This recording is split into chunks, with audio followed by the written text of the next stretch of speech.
This week, I got a letter from a family for whom life, where they are in the world, has been made unlivable by the pressure to vaccinate their children.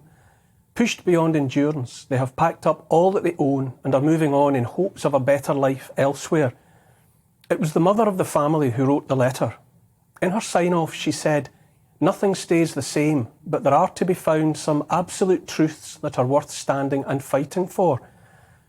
That erstwhile strangers have been writing to me in this way, expressing thoughts so meaningfully, so beautifully, has been one of the greatest privileges of my life so far. Some absolute truths are worth standing and fighting for. The letter moved me because it resonated with my own thoughts, not least the desire to get away from all the madness, the dream of the freedom to live a life unmolested by an overmighty state. From very early on in this drama, this mostly man-made drama, I have thought about moving on. Together, my wife and I have speculated about available options, such as they are. It's been no more than a daydream, though. Usually nothing more than thoughts of an island somewhere, out of sight and out of reach of those who would force upon us a life we do not want for ourselves, and more importantly, for our children in the always uncertain future. It's a good dream, but one the modern globalised world has made very hard to make real. For anyone frightened by what is happening, anyone refusing in their own small way to submit to this or that government diktat, where in the world can they go? For the first time in history, we are within sight of a world that is one world, all the same place. In the past, if you didn't like the king or the culture, you could go somewhere else, like those pilgrims who departed England in the 17th century to make a new world on the other side of the Atlantic Ocean. Now we're approaching a time, if indeed we've not already arrived, when there is nowhere else. More and more, everywhere on earth seems to be the same, afflicted by the same madness, the march towards one monolithic state bent on the total control of our lives. Sometimes when thoughts are too bleak and overpowering, it's worth lifting the head and looking upwards. The space probe Voyager 1 left planet Earth on the 5th of September 1977. Its unimaginable odyssey saw it pass close by Jupiter and Saturn, taking photographs all the while and transmitting them back to the home planet. Sometime in the August of 2012, after 35 years of hurtling flight into the void, Voyager left behind the heliosphere, the vast protective bubble provided by the sun and her solar wind, and entered the unthinkable cold and emptiness of interstellar space. Voyager 1 is now approximately 14 billion miles from Earth, the furthest flung human-made object in existence. If it doesn't hit anything, in around 40,000 years, Voyager will pass within 1.6 light years, nearly 10 million miles, of a star called Gliese in the constellation Camelopardalis. That will be as close as Voyager gets to any other sun, any other scintilla of warmth in all of that time. That is the nature of the empty vastness of space. If Voyager teaches us anything, it is that here on Earth is the only place we have. We might send more probes to take more photos of faraway places and send them back to us, but our species won't be going there. Not for the longest time, if ever. Aboard Voyager 1 is a record, an old-fashioned disc like the vinyl ones some of us remember, but this one made of gold-plated copper.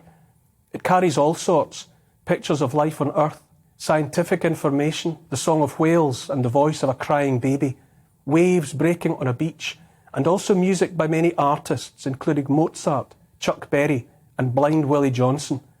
Johnson performs his song "Dark Was the Night, Cold the Ground," about Christ's suffering and fear on the night before his crucifixion. It's also the howl of pain of a man facing nightfall with nowhere to sleep, nowhere safe to rest his head. Timothy Ferris of NASA, who chose the song for inclusion, said, "Since humans appeared on Earth, the shroud of night has yet to fall without touching a man or woman in the same plight." Ferris said that in 1977. And 45 years later, it's still true. Nothing else of us, made by us, has ever been so far from us as Voyager is now.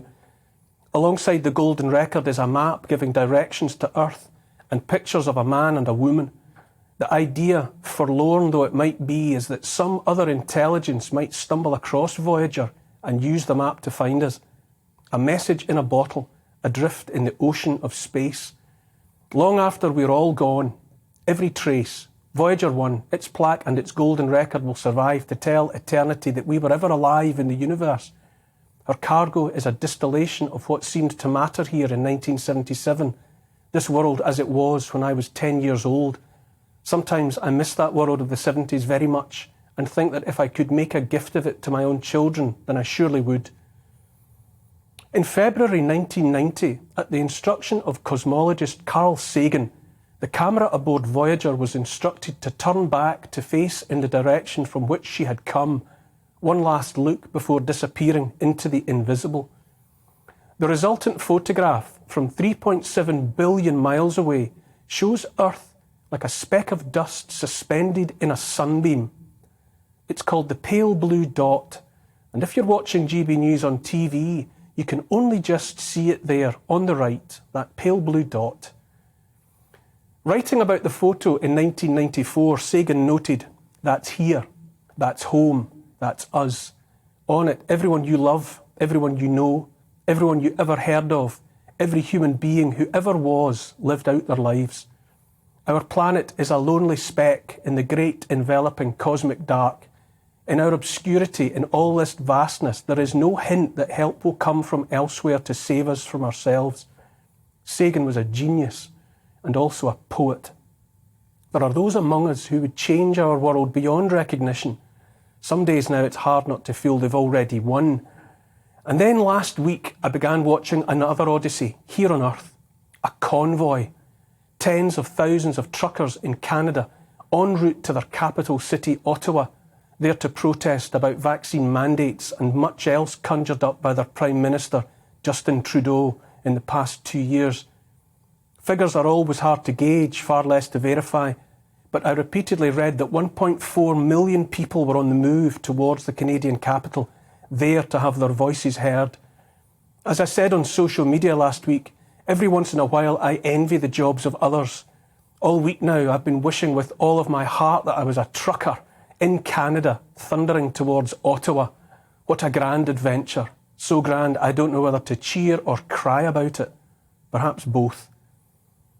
Of this planet of ours, this pale blue dot, Carl Sagan wrote, there is perhaps no better demonstration of the folly of human conceits than this distant image of our tiny world. To me, it underscores our responsibility to deal more kindly with one another and to preserve and cherish the pale blue dot, the only home we've ever known. If the last 2 years have had anything to teach, then it's surely that we must deal more kindly with one another. For now, we could start by ending the bullying and coercion of those who have made the choices to which they are entitled as free human beings. We could agree that a person has the right to feed their family without having to submit to a medical procedure of uncertain efficacy, uncertain safety. We could agree to leave the children alone. We could take off our masks and smile at one another. I think about a family left with no option but to leave their home and their lives in hopes of finding peace elsewhere. I hope with all my heart that they find that peace. Sagan urged us all to notice the blood spilled by generals and emperors in hopes of becoming momentary masters of a fraction of a dot. He wrote about endless cruelties inflicted by some inhabitants upon others. I watched that thin dark thread upon the snow of Canada, a thread made of thousands upon thousands of trucks and unspooling like the uncertain future, and I prayed it would make the difference that's so sorely needed. Carl Sagan said that, like it or not, for the moment, the Earth is where we make our stand. I say each of us has the chance and the choice to make an honest stand. I stand with that family on the move and with those Canadian pilgrims in their trucks.